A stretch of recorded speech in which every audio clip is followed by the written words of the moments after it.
UGC net Ayurveda biology lecture series के अगले भाग में आज हम देखेंगे यूनिट 2 आयुर्वेद का दर्शन और मूल सिद्धांत। आज हम आयु, उसके लक्षण, पर्याय, परिभाषा और प्रमाण से शुरू करेंगे। फिर शरीर और मन के तत्वों की परत दर परत समझ बनाएंगे। लोक पुरुष सामान्य सिद्धांत से लेकर षड्धा तुज और चतुर्विंशति तत्वात्मक पुरुष तक पहुंचेंगे। उसके बाद आयुर्वेद की परिभाषा, त्रिसूत्र, स्वस्थ आतुर की दृष्टि, स्वास्थ्य मान के आयाम, पंचमहाभूत, सामान्य विशेष, षड पदार्थ, दोषों का शारीरिक मानसिक आयाम और अंत में धातु मल अग्नि स्रोतस का समेकित खाका देखेंगे। आयु का लक्षण और परिभाषा। शास्त्र आयु को शरीर, इंद्रिय, सत्व अर्थात मन और आत्मा, इन चारों के संयोग के रूप में बताते हैं। चरक कहते हैं कि यह संयोग जीवन को धारण करता है, निरंतर चलता है और जन्म पुनर्जन्म की कड़ी जोड़ता है। इसीलिए इसके पर्याय हैं धारी, जो शरीर को क्षीण नहीं होने देता, जीवित, जो जीवन को संभाले, नित्यग, जो निरंतर गतिमान रहे, अनुबंध, जो पूर्व और उत्तर जीवन से संबंध जोड़े, और चेतनानुवृत्ति, जो चेतना की अखंड धारा का बोध कराए। कालमान की दृष्टि से मनुष्य का सामान्य आयु प्रमाण 100 वर्ष मान लिया गया है। यद्यपि परिस्थिति, देश काल और आहार विहार से यह घट बढ़ सकता है। आयु के भेद 4 हैं। हितायु, जो धर्म, आहार विहार और समदोष दशा से पोषित जीवन है। अहितायु, जो अनियम, दुष्चर्या और दुष्ट दोष से क्षीण जीवन है। सुखायु, जो रोग रहित देह, प्रसन्न मन और संतुलित सामाजिक संबंधों से पूर्ण जीवन है। और दुःखायु, जो रोग, क्लेश और असंतुलन से घिरा जीवन है। अब शरीर और अंतःकरण की परिभाषाएं। शरीर धातु से ही संकेत मिलता है कि जो क्षय विकार को प्राप्त होता है वही शरीर है, किंतु आयुर्वेद इसे मात्र पदार्थ नहीं, चेतना के अधिष्ठान के रूप में देखता है। पंच महाभूतों का समुच्चय, जिसमें धातु, मल और असंख्य स्रोतस व्यवस्थित हैं और जो दोषों के प्रभाव से वृद्धि, क्षय और स्थिति को प्राप्त होता रहता है। ज्ञानेंद्रियां 5, चक्षु, श्रोत्र, घ्राण, रसना और स्पर्श, ये मन के सहकार्य से विषय ग्रहण कराती हैं। कर्मेंद्रियां 5, वाक, पाणी, पाद, पायु और उपस्थ, ये संसार से क्रियात्मक संबंध बनाती हैं। मन, सोचना, इकट्ठा करना, एक क्षण में एक ही विषय पर एकाग्र होकर ज्ञानेंद्रिय, कर्मेंद्रिय और आत्मा का सेतु बनना इसका कार्य है। बुद्धि निश्चय, विवेक और निर्णय की शक्ति है। रोग लक्षणों की तर्क संगत व्याख्या करके चिकित्सक को उपक्रम ठहराने की क्षमता यहीं से आती है। चित्त स्मृति और संस्कारों का भंडार है। यह अनुभवों को जमा रखता है और भविष्य की धारणा व्यवहार को प्रभावित करता है। अहंकार, मैंपना है। व्यक्तित्व बोध आवश्यक है, पर अति होने पर आसक्ति, क्रोध या अविद्या बढ़ाकर विकार को उकसाता है। आत्मा साक्षी चित्त है, नित्य, अकर्ता, अभोक्ता स्वरूप में। वही शरीर, इंद्रिय, मन, बुद्धि का चेतक है। जब ये सब तत्व दोष सम्यता में समन्वित होते हैं तब आरोग्य पुष्ट होता है। किसी एक परत की विषमता अन्य परतों को भी विकृत करती है। यही आयुर्वेद का समग्र मानवीय दर्शन है। लोक पुरुष सामान्य सिद्धांत कहता है कि जो कुछ ब्रह्मांड में है वही अणु पुरुष में है। पंच महाभूत, सूर्य चंद्र जैसी ऊर्जाएं, दिवस निशा और ऋतु के चक्र, ये सब देह में अग्नि, रस, श्लेष, वात, गतिशीलता आदि के रूप में प्रतिध्वनित होते हैं। इसीलिए दिनचर्या और ऋतुचर्या के नियम, जैसे शिशिर में स्निग्ध उष्ण आहार, ग्रीष्म में शीतल जलपान, वर्षा में लघु सुपाच्य भोजन, देह को प्रकृति के साथ साम्य में रखते हैं। एक धातु पुरुष की धारणा शुद्ध चेतना की ओर संकेत करती है। यह उपचार का विषय नहीं, पर चिकित्सक को स्मरण कराती है कि रोग देह मन में है, आत्मा उससे परे रहती है। श्रद्धा तुज पुरुष सबसे उपयोगी नैदानिक मॉडल है। 5 महाभूत और एक चेतना, इन्हीं में दोष, धातु, मल के सभी खेल घटित होते हैं। चतुर्विंशति तत्वात्मक पुरुष सांख्य का व्यावहारिक मानचित्र है। अव्यक्त प्रकृति से महत, अहंकार, 5 तन्मात्रा, 5 महाभूत, 5 ज्ञानेंद्रिय, 5 कर्मेंद्रिय और मन, इन 24 तत्वों के साथ पुरुष चेतना का संयोग शरीर मन की संपूर्ण रचना और विकृति पद्धति को समझाता है। यही कारण है कि आयुर्वेद में रोग संप्राप्ति का विश्लेषण स्थूल से सूक्ष्म और सूक्ष्म से स्थूल दोनों दिशाओं में किया जाता है। आयुर्वेद की परिभाषा केवल जीवन का विज्ञान नहीं, यह हिता अहिता, सुख दुहक, हितायतन और व्यवहार के निर्णय का विज्ञान है। इसका प्रयोजन द्विविध है, स्वस्थस्य स्वास्थ्यम रक्षणम यानी स्वस्थ की रक्षा, और आतुरस्य विकार प्रशमनम यानी रोगी के विकारों का शमन। हिता आयु वह है जो धर्म, आहार विहार, नैतिकता और दोष सम्यता से संचालित हो। अहिता आयु वह जो विरुद्ध आहार, दुराचार और दुराग्रह से रोग प्रवण हो। सुखायु में प्रसन्न मन, समाग्नि, सुदृढ़ धातु, नियमित मल और संवेदनाओं की स्पष्टता होती है। दुःखायु में इसके विपरीत क्लेश, रोग और असंतुलन। रोग विज्ञान का त्रिसूत्र है हेतु, लिंग और औषध। हेतु कारणों का शोध, आहार विहार, मनोदौर्गत्य, देशकाल। लिंग लक्षणों की सूक्ष्म पहचान, दर्शन, स्पर्श और प्रश्न।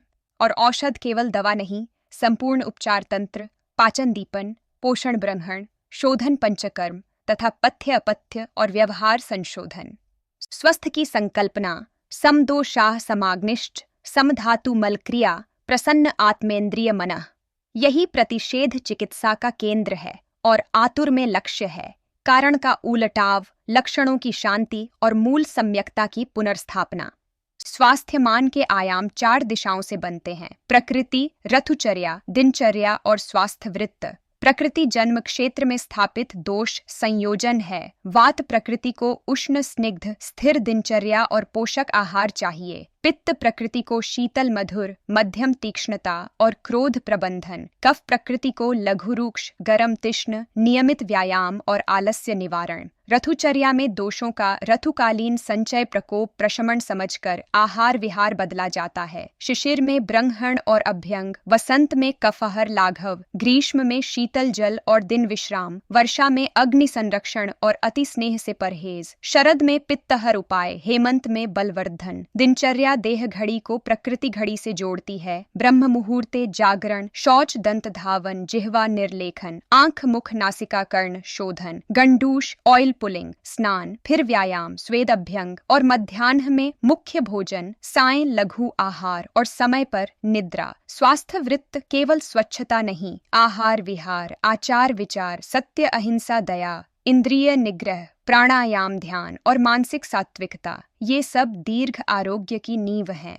अब पंच महाभूत, आकाश स्पेस ईथर, सूक्ष्मता, शून्यता और व्यापकता का तत्व है। कर्ण का श्रवण, शरीर के कूप छिद्र, फुफ्फुस के अल्वियोली और आंत्र लूमेन में इसका कार्यस्थल दिखता है। अधिकता से शुष्कता और रिक्तता बढ़ेगी, अभाव से अवरोध। वायु एयर गति का तत्व है। स्पर्श ग्रहण, तंत्रिका संचारण, हृदय गति, श्वसन, पेरिस्टालसिस, संकुचन, विस्फारण सब इसी पर टिकी हैं। यह शुष्क, लघु, शीत, चल, सूक्ष्म और खर है। अग्नि फायर रूपांतर और उष्णता का तत्व है। जठराग्नि, धात्वाग्नि, वर्ण दर्शन और तेजस सब इसकी अभिव्यक्तियां हैं। तीव्रता बढ़े तो दाह अम्लता सूजन, कमी हो तो मंदाग्नि आम।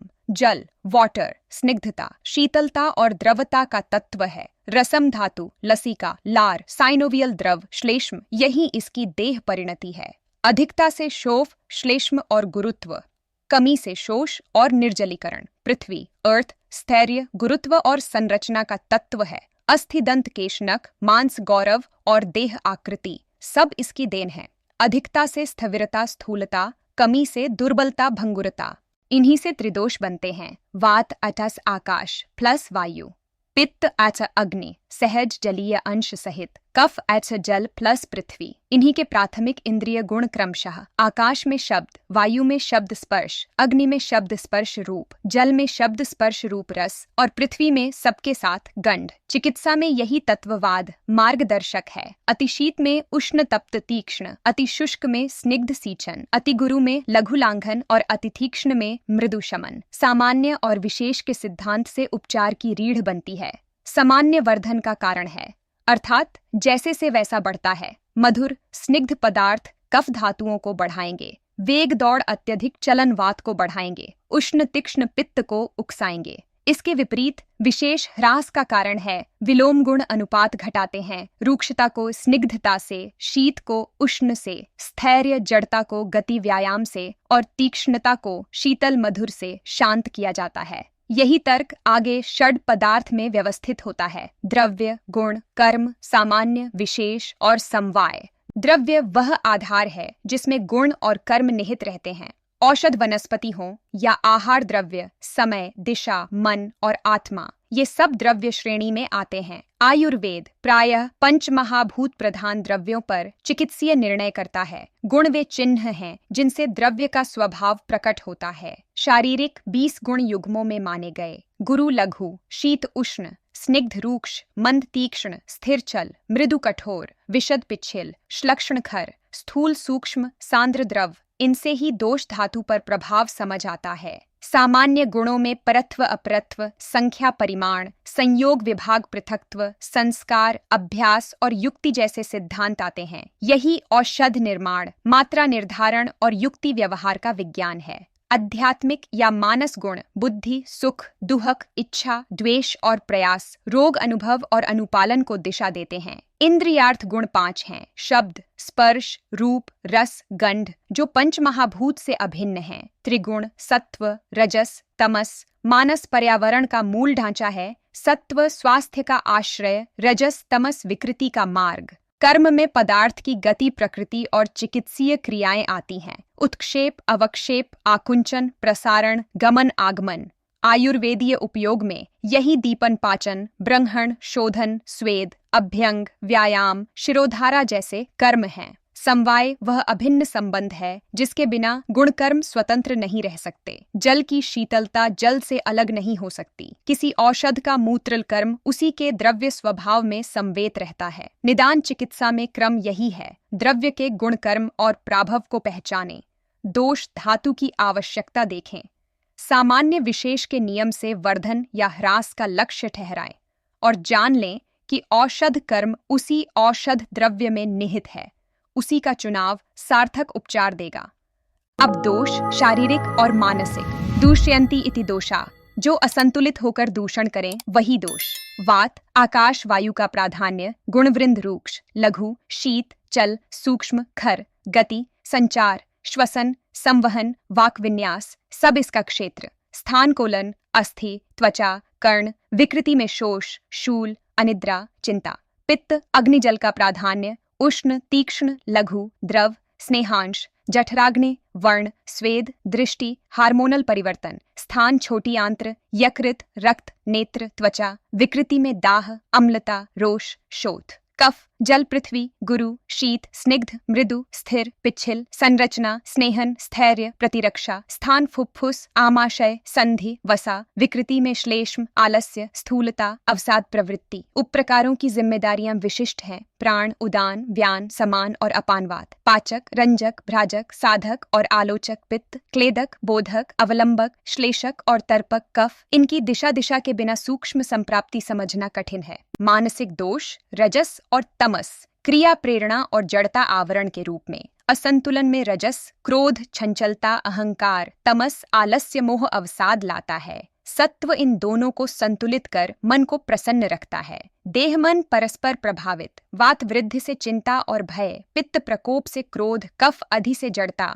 और निरुत्साह। इसलिए चिकित्सा में शारीरिक मानसिक दोनों परतें साथ साथ साधी जाती हैं। अंत में धातु, मल, अग्नि और स्रोतस। धातु 7, रसा, रक्त, मांस, मेद, अस्थि, मज्जा और शुक्र आर्तव आहार रस से क्रमशः पोषित। किसी की वृद्धि क्षय का प्रतिबिंब देह कर्म में दिखता है। मेद वृद्धि में स्थूलता, मांस क्षय में दुर्बलता, अस्थि क्षय में भंगुरता, शुक्र क्षय में अल्पवीर्य और सृजन क्षीणता। मल 3, पुरीश, मूत्र और स्वेद नियमित समुचित मात्रा स्वरूप में ही आरोग्य का चिन्ह है। रोके जाने या अतिस्राव दोनों में विकृति जन्मती है। अग्नि 3 स्तरीय, जठराग्नि, 5 भूताग्नि और 7 धात्वाग्नि। इन्हीं से पाचन आमाशय से लेकर कोशिकीय रूपांतर तक का विज्ञान चलता है। मंदाग्नि में आम बनता है, तीक्ष्णाग्नि में दाह क्षय, विषमाग्नि में अनियमितता, लक्ष्य सदैव समाग्नि है। स्रोतस वे मार्ग हैं जिनसे आहार रस, दोष धातु, मल और प्राण गतिशील रहते हैं। प्राणवाह, अन्नवाह, अम्बुवाह, रस रक्त मांसादिवाह, मूत्र पुरीश स्वेदवाह, शुक्र आर्तववाह। इनकी संघ, अवरोध, अति प्रवृत्ति, स्फूर्ति या ग्रंथि, यही स्रोतोदुष्टि के रूप हैं। सम्यक अग्नि, स्वच्छ स्रोतस, पोषित धातु और नियत मल, ये 4 स्तंभ साथ हों तो स्वास्थ्य पुष्पित होता है। एक भी खंभा डिगे तो श्रृंखला प्रतिक्रिया से रोग बनता है।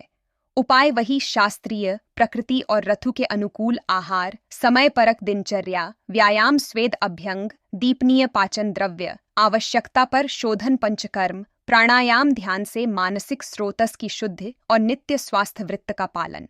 समापन में आयुर्वेद जीवन को देह मन आत्मा की निरंतर समेकित यात्रा के रूप में देखता है। आयु के पर्याय जीवन की धारण शक्ति बताते हैं। शरीर, इंद्रिय, मन, बुद्धि, चित्त, अहंकार और आत्मा का सामंजस्य स्वास्थ्य का मूल है। लोक पुरुष सामान्य हमें प्रकृति लय में जीना सिखाता है। षड्धातुज और चतुर्विंशति तत्वात्मक पुरुष रोग संप्राप्ति का सूक्ष्म स्थूल मानचित्र देते हैं। हिता अहिता, सुख दुख, त्रिसूत्र और स्वस्थ आतुर, ये सब उपचार तंत्र का धुरी हैं। स्वास्थ्य के आयाम, प्रकृति, ऋतुचर्या, दिनचर्या और स्वास्थ्य वृत्त दीर्घ जीवन का व्यवहारिक व्याकरण है। पंच महाभूत सामान्य विशेष और षड पदार्थ औषध निर्णय का तर्क देते हैं और दोष धातु मल अग्नि स्रोतस का समन्वय क्लिनिकल व्यवहार का आधार है। यही समग्रता उच्च स्तरीय प्रतिस्पर्धी परीक्षा में भी अपेक्षित है, क्योंकि आयुर्वेद का विज्ञान तभी पूर्ण समझ आता है जब ब्रह्मांड और व्यक्ति मात्र दोनों को एक ही ताने बाने में समान तत्वों की भिन्न भिन्न लीला के रूप में देखा जाए।